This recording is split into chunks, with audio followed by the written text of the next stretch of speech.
my name is Darda Sales, and I am a para-athlete development consultant, currently working with Swimming Canada and Swim Ontario. And Swimming Canada is committed to offering opportunities for individuals with impairments to compete at a high performance level. However, where I come into this is that we need to be offering opportunities at all levels of development, from those that are first starting out putting their toes in the pool, all the way up to those that are representing the country. And so my work focuses mostly on that beginning end of the development. And as part of that, we want to be raising awareness that swimming is an activity that is open and available to everyone, regardless of their functional abilities. So this particular presentation came about through a conversation I had with Sumbul, and we were talking about different ways that we could promote swimming and raise awareness about swimming in different organizations. And Sumbul said, well, you know, I'm part of the dystonia community. Maybe that's an area we could connect with. And when we started thinking about the different athletes that are currently within our national team or our next gen program, we actually have quite a few athletes who are living with dystonia. And so we thought that this would be a great opportunity to have everyone come together. Not everyone, but some of our athletes, I should say. There's some on our programming that are not included here. And just to have a conversation about what is swimming, why is it so great for dystonia, and how it's impacted their lives. So we felt by having this conversation in a format where others could view the conversation and ask their questions, we could better educate individuals about the greatness of swimming for individuals with dystonia. So today I'm very happy and honored to be joined by our panel. We have three athletes who are all at different stages of their athletic careers, which is really exciting. And we also have Janet Dunn, who is our performance pathway and national classification lead with Swimming Canada. So I'm very happy and honored that these women have joined me today. I'm going to introduce each one and let them give you their own little introductory paragraph and tell you a little bit about themselves and who they are. So first, I'm going to actually start with Sumbul Zafar, because this was kind of her brainchild. So Sumbul, can you please introduce yourself to the group? Hi, everybody. Hope everyone's having a great weekend so far. My name is Sumbul, and I swim with dystonia. So my journey with dystonia really was starting in 2014, once I was diagnosed after having an ischemic stroke. It was supposed to be one of these incidences where I never thought that the things that I loved in life were going to be impacted, but they were. So when I knew that swimming was still an option for me, I reached out and started connecting with other people in the swimming community to see what I can do to help my body kind of recover from the stroke. And then also, you know, see if there was an option for me as an older swimmer to kind of participate at this level, as I had previous experience as a competitive swimmer. It was a really sort of on again, off again journey with swimming. I was diagnosed with cervical dystonia, and as in my mid-30s, the dystonia was really predominant in my neck and my legs as well. So the whole right side of my body actually had weakened subsequent to the stroke. And it took the time from then till now to really start understanding what my abilities were. And the water was such a natural environment for me to rediscover my movement. And it really did help me sort of understand the way that my body balances in the water, what my body felt in the water, and actually help alleviate some of those symptoms that I was experiencing, because while you're in the water, there's less resistance. And I was able just to start to regain confidence in myself. And from 2015 to 2017, I was in the water quite regularly, just practicing anything from doing a little bit of aqua exercise to see if I had range of motion, to floating a little bit to see if I still had balance. And then finally, after I would say I started getting into the pool more regularly as a competitive swimmer in 2020, right after the pandemic, and the pools opened again, and realized that this passion for swimming wasn't going to go away, and I really wanted to continue striving to be my best. And that's when I reached out to Darda Sales, who is she introduced herself. So, and Darda and I started having these conversations, about para opportunities for adults and for master swimmers. And that was just how I started getting back into the sport of swimming at a competitive level. And thus far have been very, very happy with being able to share this passion with others. And I found a great amount of success in the rehabilitation part of it prior to becoming a competitive swimmer. So that's pretty much my journey coming into swimming with dystonia. And I wouldn't be where I am without Darda and Janet. Janet was a really great resource for me as well.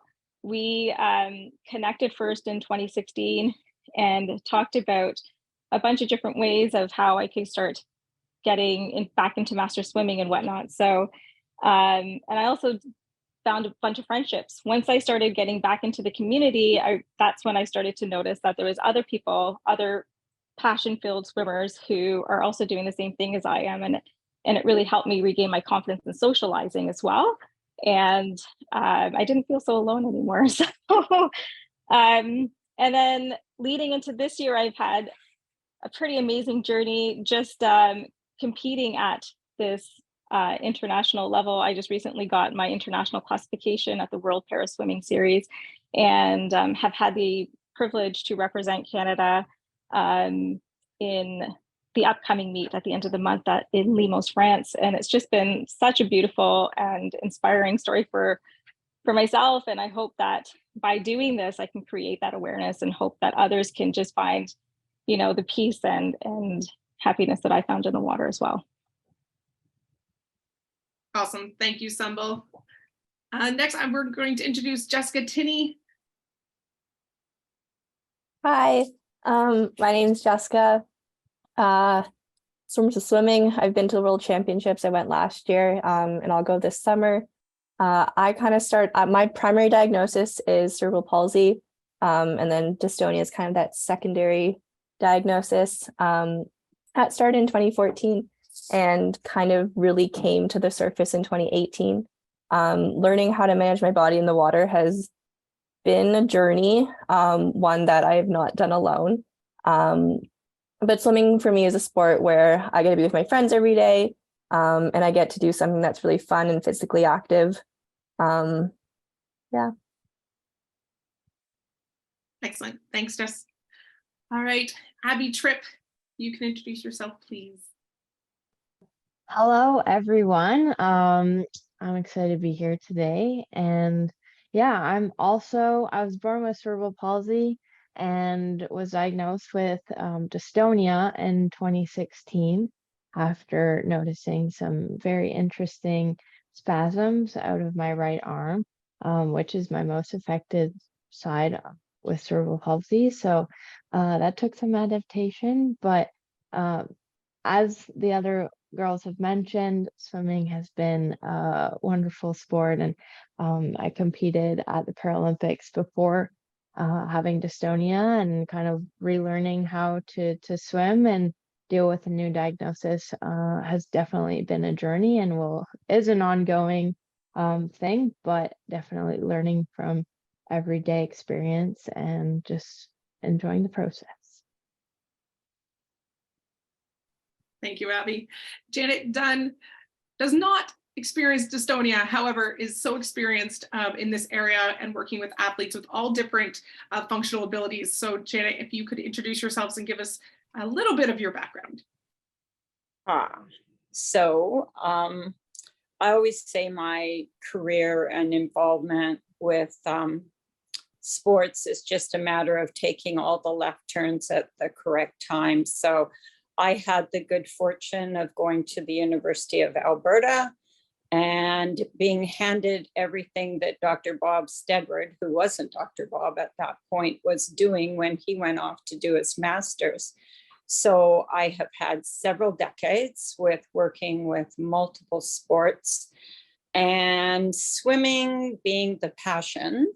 And when you end up with 2 kids under 2, there's not a lot you can do in terms of a sport that requires you to be on the deck, you know, anywhere to 9 times a week. So I had also, while I was in Edmonton, attended the first classification system run for those with physical impairment that was based on function. So I did a lot more classifying than I did swimming related coaching and other things. And then my kids were in grade 3 and 4, and I could put them in the swim club and work on starting a program where I live now in Victoria, although I have worked on multiple programs. My joy is having known all of these young women for a long time. Summer's my newest person to know and share her journey, but I don't dig out the pictures of anyone under 15, but I do know Abby, Jess, and Darda from when they were quite young. I'm pretty passionate about swimming. I graduated University of Alberta as a physical therapist. Primarily, I have worked in pediatrics, and I'm an equipment geek. So if your wheelchair isn't set up, I'm most likely to tell you, and or to tell you if your posture isn't good in the chair. Just kind of one of my things. And then in 2008, a friend of mine named James made me apply for the job I currently have. I was happy doing what I was doing, but surprised they hired me. And I was not typical of male head coaches that Swimming Canada typically hires for national coaching positions. And so then I had the dilemma of being able to shift jobs and get paid for your passion, or continue to do the job that I was enjoying and coach at home. So in the end, I took the opportunity to be paid for my passion, to be involved with all the wonderful people that I am, and to hopefully make a bigger difference in a larger country than just in the immediate area I lived. So that, I think, sums up, Darda, kind of 50 years of being involved. That was pretty short, actually, Janet. Good job. That was great. Janet is definitely our resident expert, so we're so glad that she is here today to join us. So now what we're going to do is I'm going to have a conversation with these lovely ladies, and I'm going to ask some questions, and any of them can pop up if they wish to answer. Some of you have already answered part of my first question, but I want to be very, very specific about this one. So we're here to talk about swimming, and obviously we want to talk about what are the good things about swimming. So my first question is, what is it about swimming that is so good when you're living with dystonia? So Sumbul, this was your brainchild. So actually, I'm going to ask you first to answer this question. What are the positives about swimming and living with dystonia? Well, one of the main things that my personal experience with dystonia is that my body is really, really tight. And there's not a lot of things that you can do on land that can alleviate that tightness. So for me, going to the water, even if it was just to stand in the water, was alleviating some of that tension that I was holding in my body. And I felt like I had a little more range of motion when there was nothing sort of like holding me down. So that was my main, that was one of the main benefits for me, and why I chose to continue with the swimming. But I also find that, you know, through that experience, you're able to gain a little bit of confidence just knowing that you're with a community.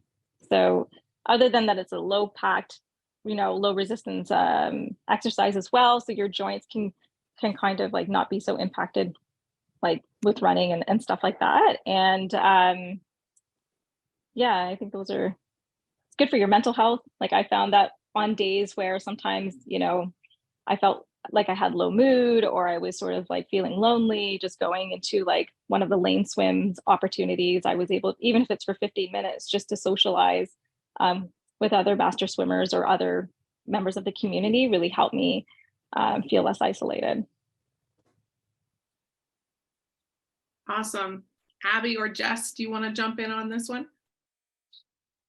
I'll go ahead. I think for me, the biggest thing with swimming was that I had already been swimming for quite a long time before having dystonia. And originally when I got dystonia, when I was swimming and training was when I had the biggest spasms and I noticed the most symptoms with dystonia. So I thought I would have to stop and I thought I would have to like leave competitive swimming behind and just do other things. But over time, I had the realization, and with help and support from other specialists, they told me that swimming was the best thing that I could be doing for my body, and that with like neuroplasticity and just taking the time to kind of relearn the movements correctly and taking rest when I needed to, so that I wouldn't get all spastic and like disorganized.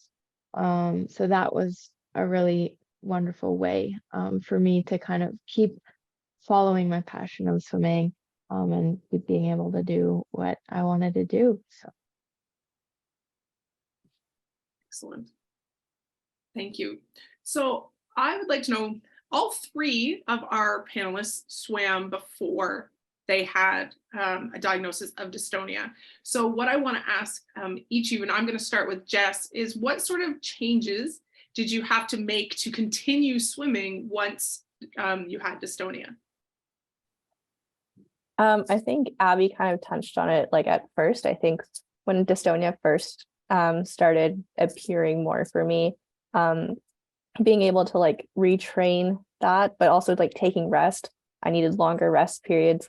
I couldn't swim as much distance as I did before dystonia. I sort of had to like shorten that down and then build back up to that. That was one of the things.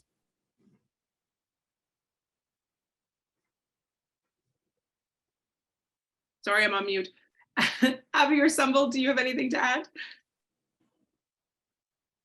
I think Jess really hit the nail on the head with building up, and sometimes it can be discouraging to kind of have to step back and like start anew, but sometimes it's the best thing that you can do for yourself, and just having the patience to do that, and having your entourage kind of, for us, we have coaches on the pool deck, we have teammates, so it's just getting used to kind of having a different routine than everybody else, and being confident with that and knowing that it's the best thing for you. Yeah, just echoing the two girls as well. You know, I think one of the hardest things that I sort of needed to learn to accept was that my body was different, and that it wasn't moving the same. And so the water sort of gave me that freedom to do exactly what Abby and Jessica did as well, to relearn how to move my body in the water.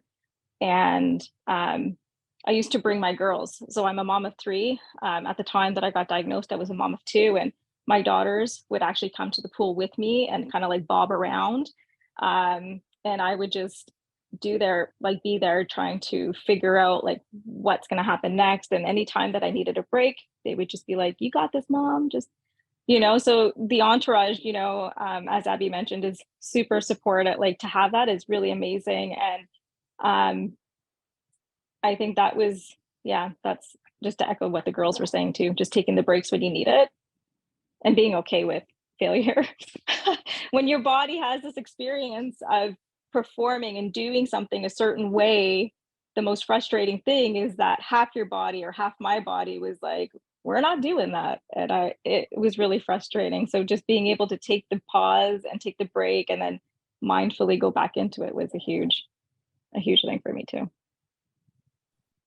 Thank you for sharing. We have a question that kind of goes along with this.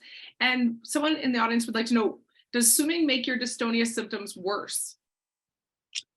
So I'd like to answer this. So when I first, I'll share this part with you guys. So when I first started swimming, it did aggravate my symptoms because my body was so sensitive to the temperature change, right? So initially, for the first couple of years, anything cold, whether it be the wind or whether it be the water, my body would automatically like seize up and my neck would just start to just lock. And but over time, I've been, so it's 9 years now that I've been diagnosed. I've been able to sort of gradually make the connection that I'm safe in the water at different temperatures. And that seems to really like help lessen the severity of these and intensity of the spasm. So initially that was my biggest struggle, was just knowing that the cold water was going to trigger me. And then second, when I first started, like any type of overexertion would normally cause my spasms to trigger very quickly. So it took me a long time to work up to swimming one whole length of the pool. But you know, I had my pool noodle with me, and when I needed to stop, I stopped, and then I got to the other end. And it's sort of like a step-by-step process. And eventually, once your body can recognize that what you're doing is safe and what you're doing is okay, then I found that my symptoms were gradually not becoming as present. But even now, like even presently, I find that after a hard session or during a hard session and I'm not getting enough rest time in between, my neck and my arm, my body will respond with a spasm. Chester, Abby, do you have anything to add? I think Nope. she got it. She got it covered. Excellent, excellent. Well, Janet, this is a question for you that came in. Can aqua fitness programs be a first step in getting used to the water for someone who has dystonia? Am I on? Yeah, I'm sorry. 3 years of not a pandemic anymore, and Zoom is still a mystery. I just want to start with dystonia is one of those really mean impairments.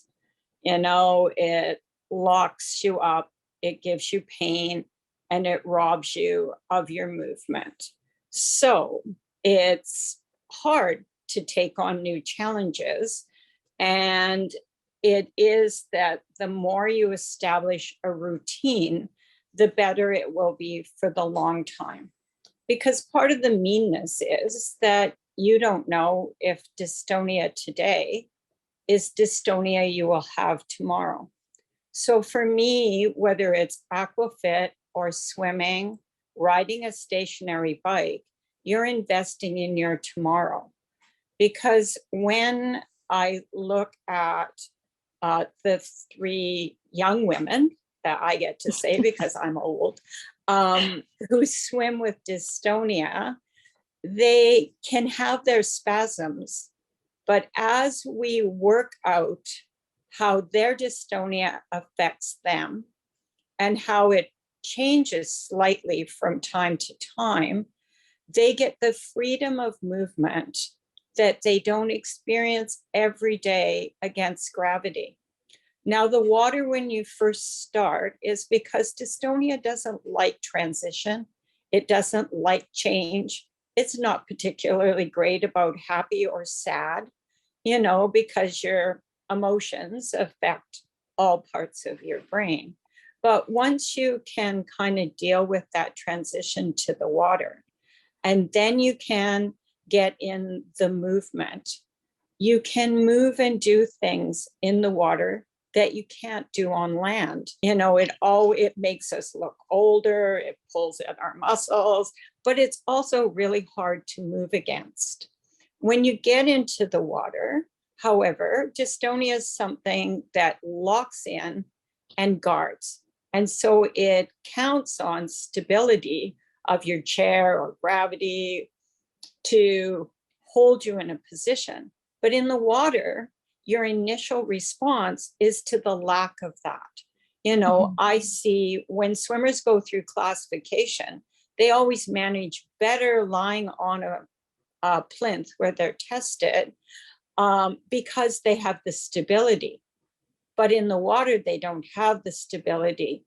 But the great thing about human bodies is that we need to produce our own stability, which is our posture, and be able to move on it. So dystonia wants to just lock you up and have its own version of stability. But you need to have stability that lets you move. And I would say a beef I have is that fewer people are not in a sitting position. We work at computers, we work in offices, not anyone with dystonia is going to be climbing ladders and painting walls, right? So at least not that I've met. So in swimming, you actually get to be an extension at your hips, your knees. You use your elbows in extension. And it's that never ending kind of journey fighting against the tightness of your dystonia and being able to have the elongation for stability and movement. So I think aqua fit is a good place to start. I think you have to look very carefully at what kind of exercise you start with, because quick repetitive movements are not going to be welcome to start with. What Jess, Abby, and some have now is a swimming capacity to be able to swim more than 1,000 meters, more than 30 minutes. And then they get to experience all the wonderful hormonal things that people who run or ride their bike. And so it sets up a feeling of well-being that you meet every Sunday morning with all those weekend joggers, right? It's something to be there. And for me, with swimming, and Darda knows this, in my job, I can be with 8-year-olds or people on the podium, or classifying somebody who was 75 because he wanted to be the oldest swimmer ever classified and capable of passing the test, right? So for me, it doesn't, for persons with dystonia, I'm not worried that you're going to come out and be a competitive swimmer. I want a pathway for you to do that if you want, but I really want you to invest in your future and for the long term of being able to maintain what you have. And when I see Jess and Abby and some get in and their dystonia is a problem, and then as we work through that and the freedom they get, they actually go back to a spot in their training, in their capability that they didn't have when they first got in. So, and with each of them, we try to figure out what it is their dystonia responds to. And they both will tell you that I've had ideas that I've sworn them to never tell anyone because they didn't work, but other ones that have worked. So anyways, that was a long answer for does aquafit help? That's okay. That was a great answer. And actually, you brought up something really interesting that I think that we should be talking about a bit here. Janet, you brought up the whole trial and error idea. And I know that all three of these women have had different opportunities to try out different things. So I would like those that are comfortable to share, what are some of the things that you've tried that didn't work out so well when you were trying to figure out the swimming with dystonia, and maybe give us one that did work?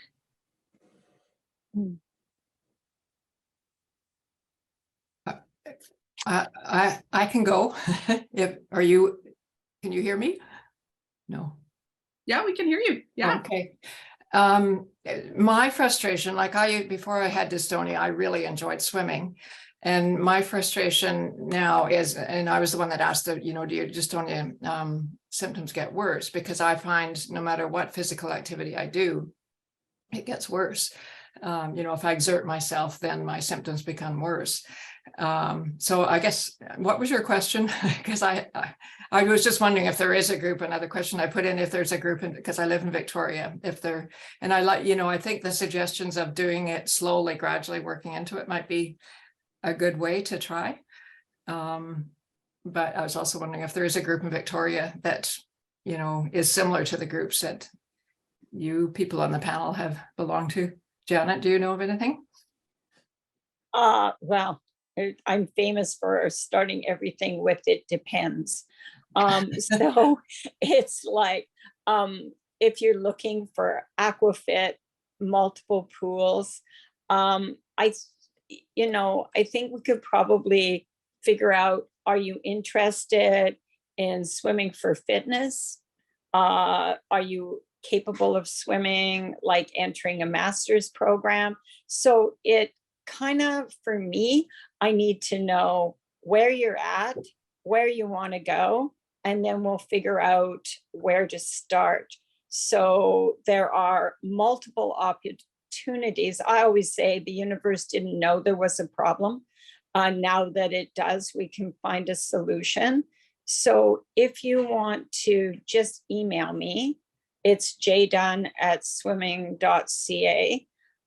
That way you can share a little bit of your lived experience and what you've tried here, because far be it from me to suggest something that was not very successful for you. And maybe we'll figure it out. So I'm gonna, this morning at 1 o'clock, which is coming up for me, you guys are past that, I think, swim with a little boy with CP who has dystonia. And I'm helping a 20-year-old coach figure out how to get you in to be water safe. So there are a few groups in the city that are that have a para swimming focus, but it may not be what you're looking for. So solutions tend to be person made, because dystonia doesn't exactly have a type. That's a good point. Right. Okay. Very Thank good you point. very much. So as I mentioned, cold water used to be such a bad thing for me. I would immediately look at. So there are certain pools within my, like where I live, where they have more therapy temperature water, which is a lot warmer. And so I found that that was a great first step for me to start to relearn my body in the water. And then after a few years, my body didn't like the hot water. So then I started getting back into the cooler water. But I thought that that was something that didn't work, didn't work. And then I found the cold water to be helpful. Interesting. Excellent. We have a question in the chat that's asking, does swimming help improve spasmodic dysphonia? Oh, I got it. Speech problems that are brought on by dystonia. Does anyone have any experience with that? Janet, maybe you might know someone or not.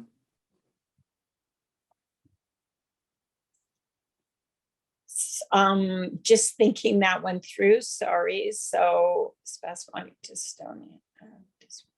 So I don't have specific experience with that. Like I said, there's not necessarily a dystonia type.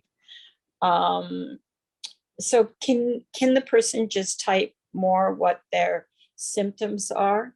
So I have a little bit more of an idea, because if it involves swallowing issues, and or you have had any concerns about aspiration, then I would stick to aqua sizes that use the belt.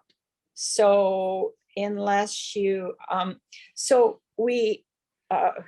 have worked with people who have had similar impairments, and If you are at risk of aspirating, then it's never worth it.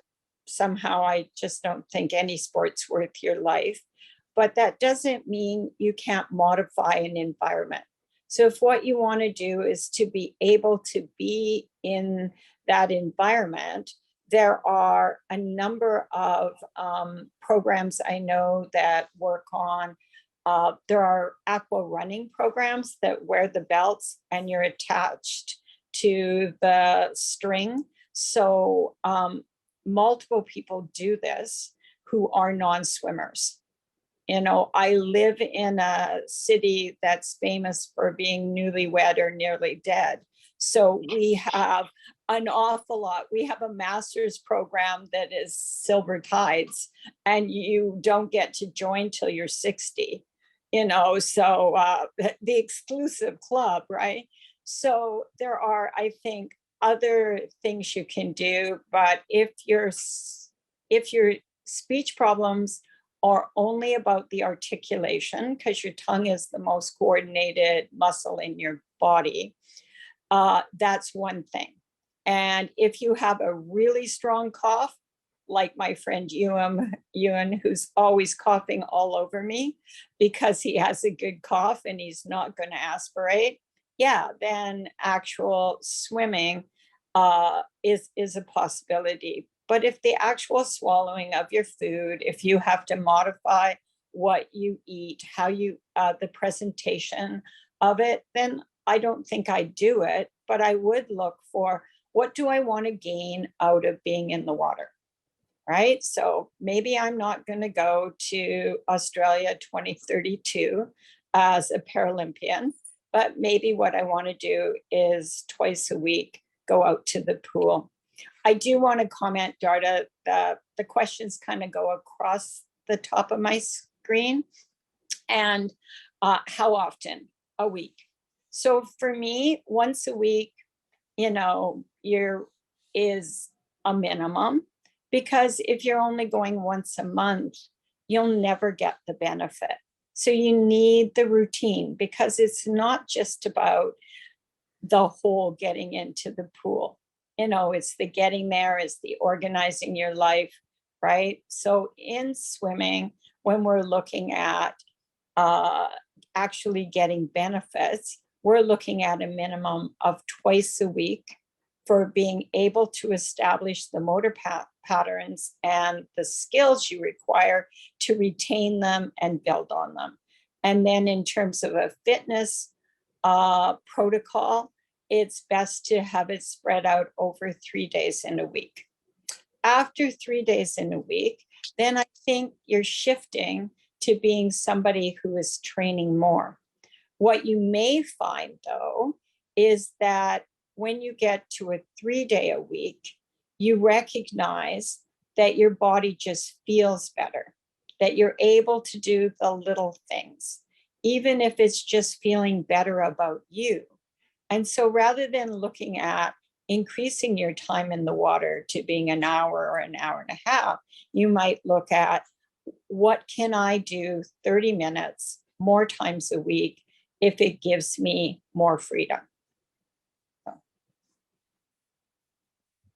Excellent answer, Janet.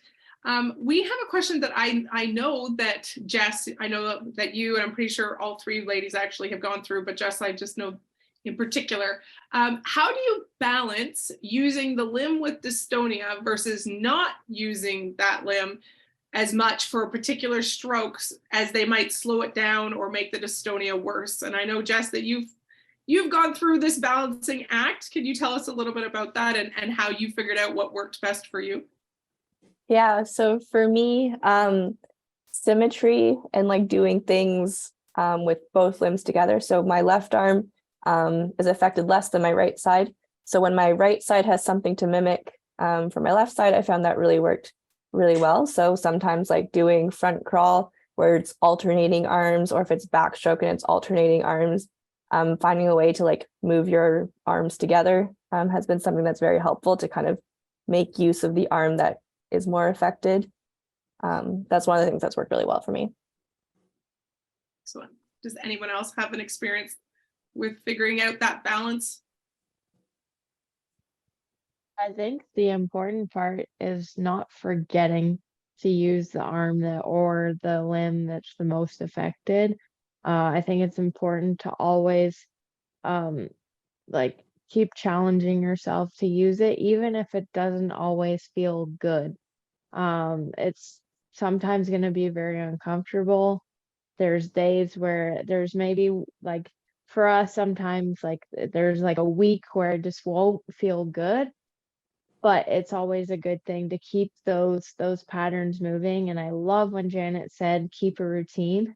That's definitely something that has helped me a lot with training, and then just doing the balancing act, because like Jess, I'm very, very similar with right side is more affected than the left side. And so it's just always finding ways to use both of them and letting them both shine. Like it's okay to have a weaker side, but to keep using it. Thank you. Sybil, I think this question is directed towards you, that you would be able to answer. So we have someone here who has cervical dystonia, and they're worried about doing any strokes except for backstroke. Do you think other strokes are okay? And are there any other water exercises you recommend? So we'll start with you on the, can you do other strokes? And then we'll go to Janet for the other exercises you recommend. So for me, it's actually quite the opposite. Backstroke puts a lot of pressure on my neck. And so I find that I'm most triggered when I'm doing backstroke. And I don't have full range of motion in my right arm. So having to have, straight arms going back, my right arm won't do that as well. But if you find, so my dystonia is different than everybody else's, I think that's a really important thing to state, is that each dystonia, represents its person, and like every symptom is different. And so the way that my body works with dystonia will be different than yours. But I think it's really important to just gradually start doing the other strokes, because it does benefit how the body moves, and encourages your muscles to maintain that range.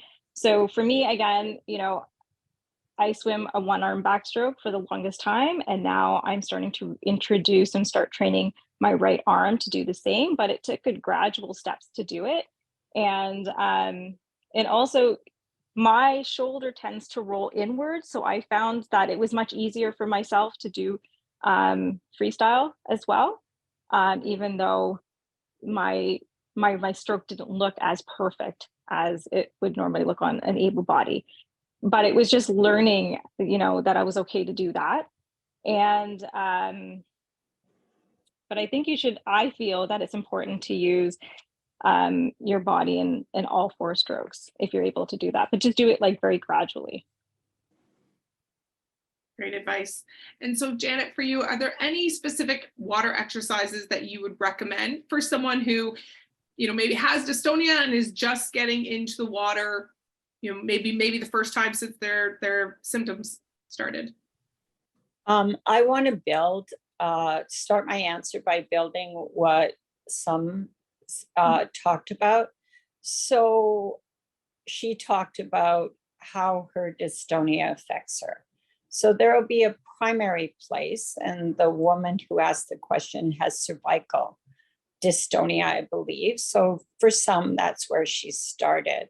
When I look at some sitting there, I can see that she has elevation at her shoulder, internal rotation, flexion at her elbow. And I know her hand is probably a little flexed and her neck is slightly arched back.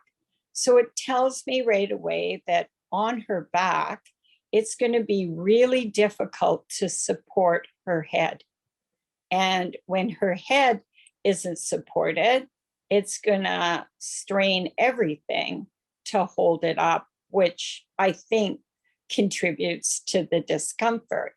Doesn't mean she doesn't train on her back, doesn't mean she doesn't do the things that will eventually allow her to have more movement there, but recognizing that doing it more and more and more is not going to make it better and better and better. It's only going to make it tighter, tighter, and tighter.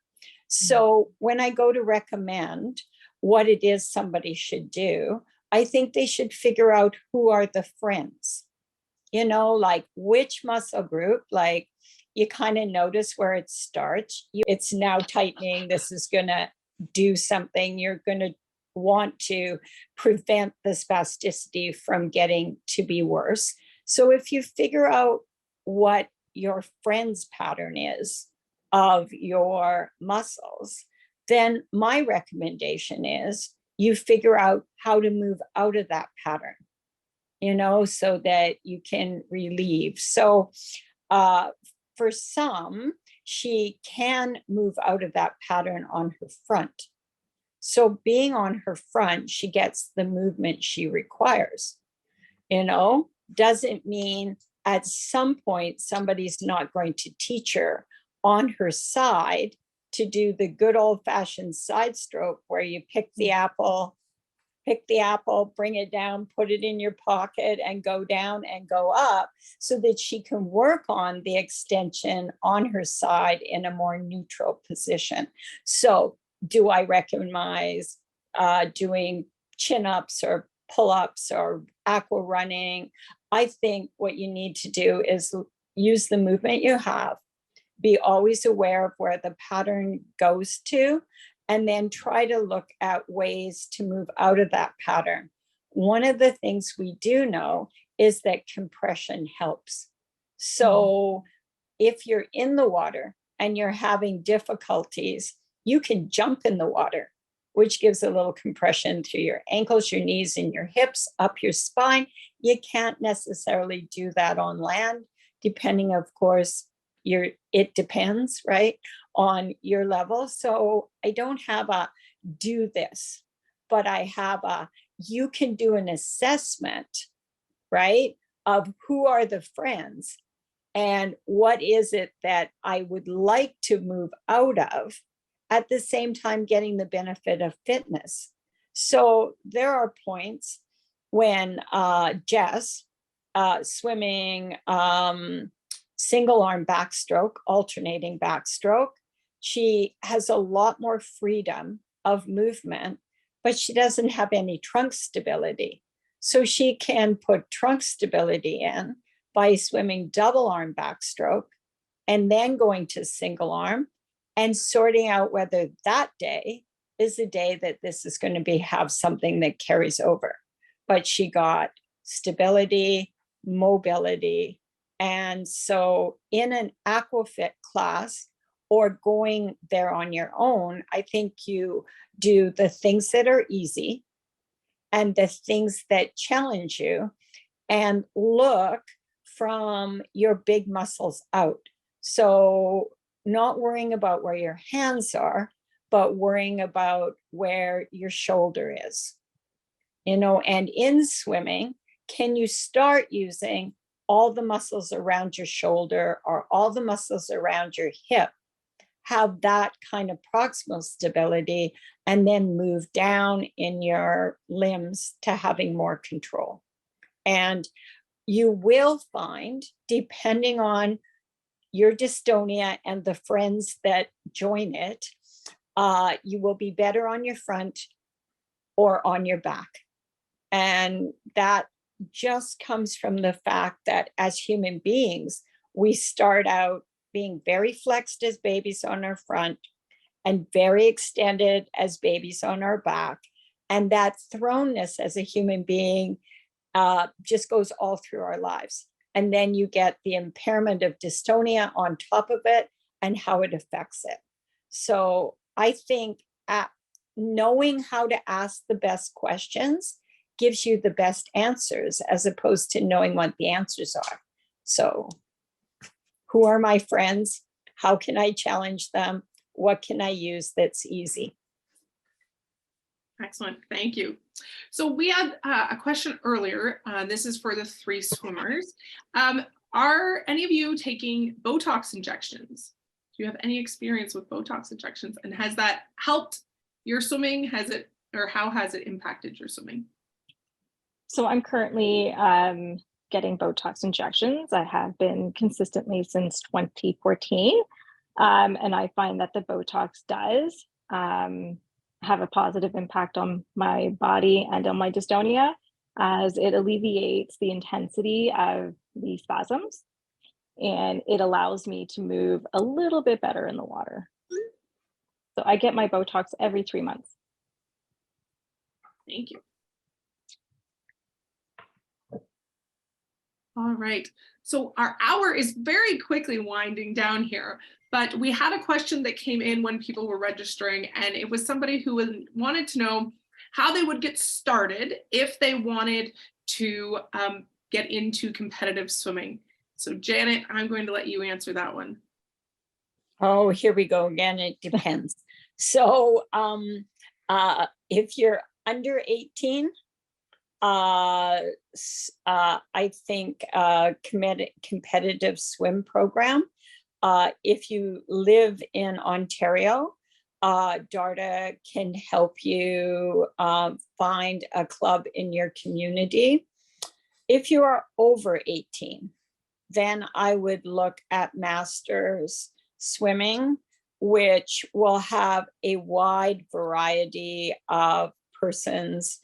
You know, you will have people who are 90 who can outswim all of us. You will have people who have finished competitive swimming and they're 23 and they just need to keep that feel in their body. The one thing about Masters is that it is a community. They, as clubs, they do breakfasts and barbecues, and they go to competitions, and they love swimming. So I've never really had a Masters club who has ever not been welcoming for any swimmer going. Now, the coach may or may not be familiar with your impairment. But to be honest, in swimming, we're just trying to get you as streamlined as possible and then get your body bits to move and propel you.